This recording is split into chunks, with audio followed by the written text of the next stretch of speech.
Dito sa Legazpi at De La Rosa Corner, merong napakagandang coffee shop ngayon. Bagong-bago siya. Ang ganda-ganda. Immaculately white. At cozy-cozy ang kanilang mga upuan. Ang pangalan nito, TLJ. Bakit TLJ? The Little Joy. Yung pala ang ibig sabihin ng TLJ.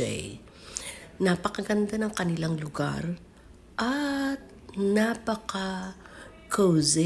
Kaya kung gusto nyo magkape, gusto nyo kumain ng mga pastries na masasarap, punta kayo sa TLJ.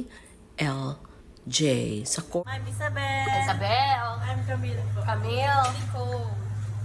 Nicole. Nicole. And Michael. Rose. Si Rose. And Raymond.